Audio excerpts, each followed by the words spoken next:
तो आप लोगों को समझाना चाहते हैं कि बेटा जब आप पढ़ाई करते हैं तो तुम शिद्दत से पढ़िए और इतना मन लगा के पढ़िए कि अपने माँ बाप का, अपने स्कूल का, अपने गार्जियंस का, अपने टीचर्स का, अपने पूरे देश का नाम रोशन कीजिए। इसलिए बेटा कहा जाता है कि mistake is the only one page of life.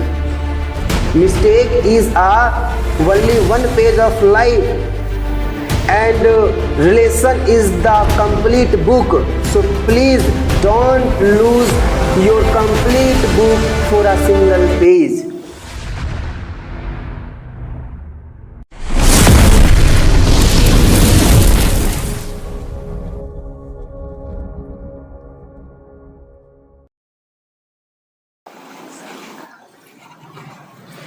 Good morning, sir. Good morning बेटा, sit down. Thank you, sir. तो बेटा अभी बताइए आप लोग क्या पढ़ रहे हैं साइंस में? जैव प्रक्रम। जैव प्रक्रम पढ़ रहे हैं। Yes sir. तो पढ़ाई कैसी जा रही है आप लोग का अभी? बहुत अच्छी चल रही है। पढ़ाई में क्या जैव प्रक्रम जब पढ़े बेटा आप लोग, तो जैव प्रक्रम को कितने कैटेगरी में बांटा गया था? 4 कैटेगरी में बांटा गया था। पहला क्या था बेटा? सेकंड क्या था? थर्ड क्या था? चौथा क्या था? तो क्या आपका पोर्शन खत्म हो गया बेटा? हाँ। यस। तो सर आपने पोर्शन खत्म कर लिया अगर आप बेटा, तो क्या उसके बाद किस सेकंड टर्म क्या था बेटा? श्वसन को इंग्लिश में क्या बोलते हैं? रिस्पायरेशन बेटा। तो रिस्पायरेशन बोलते बेटा, तो रिस्पायरेशन भी खत्म हो गया आप लोग का? Yes sir. अच्छा, तो इसका मतलब है कि 2 टॉपिक खत्म हो चुका है इस चैप्टर में, 2 टॉपिक बचा हुआ है। तो क्या आप लोग से अगर हम श्वसन से जिसको बोलते हैं बेटा हम लोग रिस्पायरेशन है ना, अगर उससे अगर आप लोग से पूछताछ करेंगे आप लोग जवाब दे पाएंगे बेटा? Yes sir. क्या लिखित हो चुका है क्या? हाँ। क्या लिखित जब करवा दिया गया बेटा तो क्या आप लोग मौखिक दे सकते हैं जवाब? जी सर। ओके बेटा।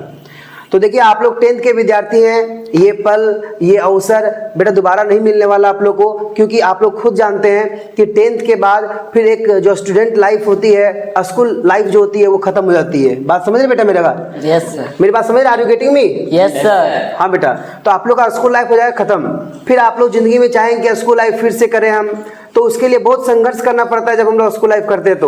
तो आप लोगों को समझाना चाहते हैं कि बेटा जब आप पढ़ाई करते हैं तो तुम शिद्दत से पढ़िए और इतना मन लगा के पढ़िए कि अपने माँ बाप का, अपने स्कूल का, अपने गार्जियंस का, अपने टीचर्स का, अपने पूरे देश का नाम रोशन कीजिए। इसलिए बेटा कहा जाता है कि mistake is the only one page of life. Mistake is only one page of life and relation is the complete book. So please don't lose your complete book for a single page. आप समझे बेटा हम क्या कहना चाह रहे हैं कि आपको दिखेगा कि आपका एक मिस्टेक सिर्फ एक पेज है, लेकिन आपका पूरा रिलेशन, पूरा जिंदगी एक किताब है बेटा। और आप क्या करना चाहते हैं कि एक पेज के लिए हम पूरा बुक को छोड़ दें? No sir. उस पेज को हम समझ करके पूरा कंप्लीट बुक को पढ़ना चाहेंगे, इसलिए आपको कहने का प्रयास कर रहे हैं। तो बेटा हम आपसे पूछना चाहेंगे, तो आप लोग से आज हम पूछना चाहते हैं कि जो भी श्वसन में पढ़ाया गया, चाहे उस श्वसन से रिलेटेड जितने भी प्रश्न हैं, जितने भी हमारे क्वेश्चन हैं, उस क्वेश्चन का जवाब हम लेने का प्रयास करेंगे। So please give me mic Balram and hold the mic Suraj. You are the first student. बेटा तो आपसे पहला क्वेश्चन किया जाता है, आप बताइए बेटा श्वसन किसे कहते हैं? ऊर्जा उत्पादन करता है और उससे कोशिकाओं में भोजन का विखंडन करता है, उसे श्वसन कहते हैं। बहुत सुंदर बेटा, प्लीज क्लैपिंग क्लैपिंग क्लैपिंग। बहुत सुंदर। सिट डाउन बेटा, बैठ जाइए। देखिए जरा आप समझने का प्रयास कीजिए कि जब एक श्वसन हम लोग लेते क्यों हैं, श्वसन लेने का हमारा मकसद क्या है? सबको जानते हैं कि श्वसन इसलिए लेते हैं, सांस लेना हमारे लिए दैनिक जीवन का परंपरा है। अगर सांस ले लेंगे तो हम जीवित नहीं रह पाएंगे। लेकिन बेटा सबसे महत्वपूर्ण चीज़ ये है कि हम लोग क्या करते हैं, भोजन का विखंडन करते हैं। किसके थ्रू? ऑक्सीजन के थ्रू। अगर ऑक्सीजन नहीं मिलेगा बेटा हमारा भोजन टूट पाएगा? क्या भोजन पच पाएगा? अब भोजन नहीं पचेगा तो बेटा हमारे बॉडी में पूरा जा पाएगा? अब भोजन में पूरा हमारे बॉडी में जब भोजन का ऊर्जा नहीं जा पाएगा तो हमारा बॉडी काम कर पाएगा?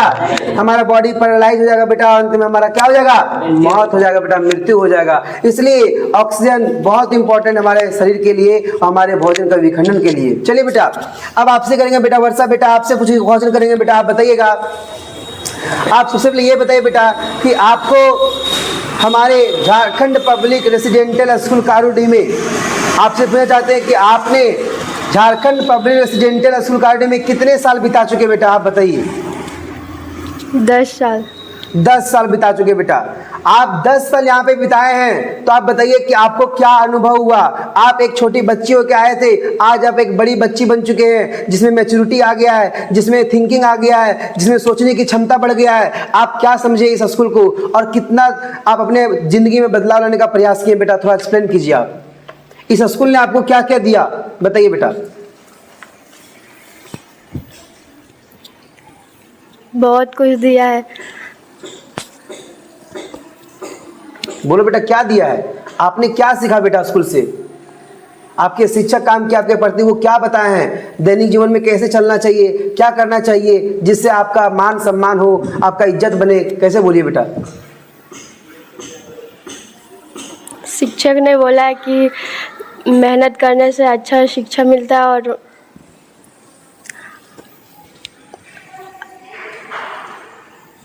चलिए बेटा, अच्छी बात है कि आपने इस बारे में 2 बात रखे, आपको और बताने का प्रयास कीजिए, करने का प्रयास किए होते आप तो अच्छा होता। बताइए बेटा, आप भिन्न पदों द्वारा ग्लूकोज का विखंडन। अभी देखिए बेटा, अभी तो श्वसन पे आए तो श्वसन बताया कि ये भोजन का विखंडन करता है, तो हमारा ग्लूकोज भी तो एक हमारा भोजन है बेटा। तो ग्लूकोज का सूत्र क्या होता है बेटा, आप बताइए। C6H12O6। बेटा ग्लूकोज कितने कार्बन के होते हैं बेटा, 6 कार्बन को। आप बताइए बेटा, जब ग्लूकोज 6 कार्बन के होते हैं बेटा, तो ग्लूकोज टूटता किसमें बेटा, पारुवेट में। पाइरूवेट में टूटता है बेटा। पाइरूवेट कितने कार्बन का होता है बेटा, 3 कार्बन का। तो आपसे पूछे चाहेंगे हम कि बताइए, खाना बना आपका 6 कार्बन का, और जब टूटा तो आपका 3 ही कार्बन मिला आपको, तो बताइए आपको हानि हुआ कि लाभ हुआ। हानि। हानि हुआ कि नहीं। लेकिन एक्चुअली क्या वो टूटता है 3 कार्बन में, क्या 3 ही कार्बन बचता है क्या, नहीं। क्या होता है बेटा, इसका प्रोसेस बताइए आप मेरे को। जब पारुवेट 3 कार्बन में टूटता है तो उसमें 2 मोल रहता है। बहुत सुंदर। मतलब पाइरूवेट जो टूटा है वो 2 मोल पाइरूवेट में टूटता है। इसका मतलब 3 कार्बन प्लस 3 कार्बन कितना कार्बन हो गया बेटा, 6 कार्बन। तो सिर्फ पाइरूवेट में टूटता है या प्लस और कुछ बनता है, प्लस ऊर्जा बनता है बेटा। आप बताइए, ये जो प्रोसेस होता है वो कहाँ पर होता है बेटा, कोशिका द्रव में। कोशिका द्रव में होता है बेटा। आप ये बताइए कि ग्लूकोज का पाइरूवेट में टूटना कितना स्टेप होता है बेटा, 10 स्टेप होता है। बात सही है, ये आप 11th क्लास में पढ़िएगा, पूरे डिटेल जानकारी लीजिएगा। आप बताइए बेटा कि पाइरूवेट के आगे कहानी क्या होता है बेटा, बताइए। जब ऑक्सीजन के उपस्थिति में रहता है तो इथेनॉल प्लस कार्बन, अनुपस्थिति में तो ethanol plus carbon dioxide plus ऊर्जा जैसे ईस्ट किण्वन। ओके। और जब ऑक्सीजन के अभाव में रहता है तो लैक्टिक अम्ल प्लस ऊर्जा जैसे हमारे पेशीय ऊर्जा। बहुत सुंदर। और जब ऑक्सीजन का उपस्थिति में रहता है तो कार्बन डाइऑक्साइड प्लस जल प्लस ऊर्जा जैसे माइटोकॉन्ड्रिया। बहुत सुंदर। Please clapping clapping clapping for Varsha Kumari. So done बेटा, आपका जवाब बिल्कुल सही रहा, और मुझे ऐसा फील हो रहा है कि आपने जो भी प्रिपेयर किया अपने आप को, और जो आपके शिक्षक आपके प्रति काम किए हैं वो बहुत ही मन लगा काम किए हैं। चलिए बेटा, अब नेक्स्ट हम क्वेश्चन करना चाहेंगे हमारे बलराम कुमार से। Balram, are you ready for my question बेटा? Yes sir. आप बताइए बेटा, श्वसन जो होते हैं बेटा कितने प्रकार के होते हैं? श्वसन 2 प्रकार के होते हैं। बेटा कौन कौन होते हैं? वायवीय श्वसन तथा अवायवीय श्वसन। आप क्या वायवीय और अवायवीय में अंतर बता सकते हैं बेटा? Yes sir. बताइए बेटा। वायवीय श्वसन तथा अवायवीय श्वसन में अंतर। वायवीय श्वसन ऑक्सीजन की उपस्थिति में होती है तथा अवायवीय श्वसन ऑक्सीजन की अनुपस्थिति में होती है। वायवीय श्वसन में ग्लूकोज का पूर्ण विखंडन होता है तथा कार्बन डाइऑक्साइड, जल तथा ऊर्जा मुक्त होती है। अवायवीय श्वसन में ग्लूकोज का विखंडन होता है जिसमें ethanol plus carbon dioxide plus ऊर्जा मुक्त होती है। वायवीय श्वसन कोशिका द्रव्य तथा माइटोकॉन्ड्रिया दोनों में होता है, जबकि अवायवीय श्वसन केवल कोशिका द्रव्य में होता है। वायवीय श्वसन में अधिक ऊर्जा उत्पन्न होती है, ऊर्जा 36 ATP उत्पन्न होती है। अवायवीय श्वसन में ऊर्जा कम उत्पन्न होती है, इसमें ऊर्जा 2 ATP ही उत्पन्न होती है। वायवीय श्वसन जैसे मानव और अवायवीय श्वसन ईस्ट। थैंक यू बेटा। Please clapping clapping for Balram Kumar. बहुत सुंदर। मतलब देखिए, आपके आंसर से आदमी कितने खुश हो जाते हैं, लोग कितने प्रसन्न हो जाते हैं, है ना। आपके गार्जियंस, आपके पेरेंट्स, आपके और जितने भी आपके दोस्त हैं, हमारे जितने भी पब्लिक देखते हैं, ये देखना चाहते हैं कि बच्चे के अंदर एक हेजिटेशन नहीं है। बच्चे अंदर इस प्रकार से समझाया जाता है, बताया जा रहा है कि बच्चे में कोई हेजिटेशन नहीं है। इसलिए बेटा बहुत आपने अच्छा काम किया कि हर एक चीज को बेहतरीन से पढ़ना चाह रहे हैं। अब हम पूछे जाएंगे आशीष कुमार। आशीष बेटा आप बताइए, है ना, आप पहले ये बताइए क्या हमारे क्वेश्चन को बताने के लिए आप रेडी है बेटा? Yes sir. बेटा आप बताइए, हमारे शरीर में क्रैम्प आता है, हमारे शरीर में क्या आता है? क्रैम्प। कैसे आता है बेटा? कभी कभी हमारे मांसपेशीय कोशिकाओं में ऑक्सीजन के अभाव के कारण पायरुवेट लैक्टिक अम्ल में परिवर्तित हो जाता है, जिसके कारण क्रैम्प आता है। वाह, प्लीज क्लैपिंग क्लैपिंग क्लैपिंग। इसका मतलब समझ में आ गया बेटा? बैठ जाइए बेटा आप, कि इसका मतलब ये है कि शरीर में क्रैम्प आने का सबसे बड़ा मकसद अगर कोई बोलेगा, सबसे बड़ा कोई एक कारण बोलेगा, रीजन बताएगा बेटा, तो क्या बोलेगा? ऑक्सीजन का अभाव। बात समझ में आया कि नहीं आया बेटा? चलिए बेटा अब आपसे पूछेंगे बेटा हमारे रोशन कुमार से। रोशन आप बताइए, है ना, आप ये बताइए बेटा कि जलीय जंतु में जो श्वसन होता है बेटा, जलीय जंतु में श्वसन कैसे होता है बेटा, आप बताइए। जलीय जीव जैसे मछली या जल में विलय ऑक्सीजन का प्रयोग करते हैं। इसका श्वसन दर उच्च होता है क्योंकि वायु में उपस्थित ऑक्सीजन की मात्रा की अपेक्षा जल में उपस्थित ऑक्सीजन की मात्रा कम होती है। मछली जल में उपस्थित जल को बलपूर्वक कलम तक ले जाती है तथा रुधिर में इसका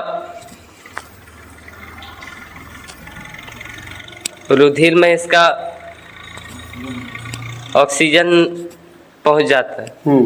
कि बस बहुत सुंदर बेटा, क्लैपिंग क्लैपिंग। रोशन आपने बहुत अच्छा जवाब दिया है, बहुत सुंदर। कि जो हमारा जंतुओं में बेटा, जलीय जंतु में जो हमारे पोषण होते हैं वो मैक्सिमम केस देखा गया क्लोम के थ्रू होता है। किसके थ्रू होता है? क्लोम के थ्रू। ये आपने बोल दिया, उसी में आपका आंसर मिल चुका है बेटा। नेक्स्ट हमारा हसनैन अंसारी, आप बताइए बेटा कि आपने, रोशन ने बताया बेटा अभी कि जलीय जंतु में पोषण कैसे होते, श्वसन कैसे होते हैं। आप ये बताइए कि पेड़ों में, है ना, पेड़ पौधों में श्वसन कैसे होते हैं बेटा? विसरण के द्वारा। आप बताइए, उसके बारे में डिस्क्रिप्शन दीजिए बेटा। विसरण वो होता है, दिन में ऑक्सीजन लेता है और कार्बन डाइऑक्साइड छोड़ता है। दिन में ऑक्सीजन लेता है, ऑक्सीजन छोड़ता है, रात को कार्बन डाइऑक्साइड छोड़ता है। लेता है बेटा, फिर से बोलिए आप। दिन में ऑक्सीजन छोड़ता है, रात में ऑक्सीजन लेता है, और दिन में कार्बन डाइऑक्साइड छोड़ता है और रात को लेता है। फिर से बोलो, फिर से बेटा। अरे दिन में ही बताइए पहले आप, फिर आगे बताइए। दिन में कार्बन डाइऑक्साइड लेता है और ऑक्सीजन छोड़ता है, और रात में ऑक्सीजन छोड़ता है, ऑक्सीजन लेता है और कार्बन डाइऑक्साइड छोड़ता है। उसे क्या बोलते हैं? इसे विसरण कहते हैं। ठीक है बेटा, please clapping clapping clapping. Okay, nice, बहुत सुंदर बेटा, और आपने बिल्कुल सही जवाब दिया है। अब हम पूछना चाहेंगे, हमने पौधों में पोषण देख लिया, हमने जलीय जंतुओं में पोषण देख लिया, तो क्या आप लोग चाहते हो बेटा कि मनुष्य में पोषण की प्रक्रिया कैसे होती जानना चाहते हो बेटा?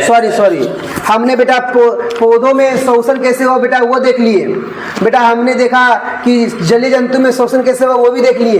तो क्या बेटा आप चाहते हो कि मनुष्य में श्वसन कैसे होता है वो आपको जानकारी मिलना चाहिए? तो प्लीज टेक इट बेटा। आप बताइए विवेक, बताइए मनुष्य में श्वसन की प्रक्रिया क्या है बेटा? मनुष्य में श्वसन की प्रक्रिया निम्नलिखित है। प्रथम नासाद्वार, मुखगुहा, ग्रसनी, श्वास नली, फुफ्फुस, उपास्थि वलय, श्वसनिका, श्वसनी था कुपिका। This is the correct answer. अब बताइए बेटा नासाद्वार क्या है बेटा? नासाद्वार सभी सजीव जंतुओं में वायु नासाद्वार के द्वारा ही प्रवेश होता है तथा यह जितने भी अवशिष्ट पदार्थ होते हैं, धूल कण, ये सभी को निस्पंदित करता है। और क्या किसकी परत बनती है बेटा? इसमें सलिस्मा की परत बनती है। बहुत सुंदर। उपास्थि वाले क्या बेटा? उपास्थि वाला यह कंठ में उपस्थित होता है। ठीक है बेटा। और कुपिका के बारे में बताइए बेटा। छोटी छोटी नलिकाओं में विभाजित हो जाता है बेटा, है ना? Yes sir. जिसे कुपिका हम लोग कहते हैं। चलिए बेटा, बहुत सुंदर। Please clapping for Vivek Kumar. और आप बताइए बेटा हमारा, है ना, बलराम, आप बताइए बेटा कुपिका के बारे में आप बताइए बेटा। फुफ्फुस तथा अर्थ फेफड़े के अंदर मार्ग छोटी छोटी नलिकाओं में विभाजित होती है, जो अंत में गुब्बारे जैसी संरचना में बदल जाती है, जिसे कुपिका कहते हैं। कुपिका की भित्ति में रुधिर वाहिकाओं का जाल होता है और कुपिका गैसों का विनिमय करती है। बहुत सुंदर बेटा, please clapping clapping clapping, nice. And the next question goes to Varsha Kumari. बेटा वर्षा, बेटा आप बताइए कि जरा आप बताइएगा बेटा कि हमारा श्वसन वर्णक कौन कौन होते हैं बेटा? हीमोग्लोबिन बेटा हीमोग्लोबिन कहाँ पाए जाते हैं? आरबीसी में। आरबीसी का फुल फॉर्म क्या होता है बेटा? Red blood cell. Red blood cell को हिंदी में क्या बोलते हैं बेटा? लाल रक्त कणिकाएं। बेटा आप बताइए हीमोग्लोबिन में किसकी सांद्रता सबसे अधिक होती है बेटा? ऑक्सीजन की। बहुत सुंदर बेटा, please clapping clapping clapping clapping clapping. Sit down बेटा। इसका मतलब आप लोग देख लिए बेटा कि क्वेश्चन कहीं से भी किया जाए आप लोग जवाब वहीं से देते हैं। क्या आप लोग को जो भी पढ़ाया जा रहा है बेटा उसमें आप लोगों को क्या ये महसूस हो रहा है कि आगे जा करके रिजल्ट तो आएगा बेहतर बेटा? वो तो हमको भी पता है, आपको भी पता है कि रिजल्ट तो पक्का बेहतर आएगा, लेकिन आपको ये लग रहा है कि नहीं कि ये पढ़ाई जो मिल रहा है अभी हमको वो आगे जाके मुझे काम देने वाला है? क्या फील होता है बेटा आप लोग को? Yes sir. बेटा इसी तरह से पढ़ाई करते रहिए और अपने जिंदगी में बेटा, अपने लाइफ में बेटा हमेशा उज्जवल होने का प्रयास कीजिए और भविष्य को बेहतर बनाने का प्रयास कीजिए। थैंक यू बेटा, all the best for next video and next lecture. Thank you. Thank you.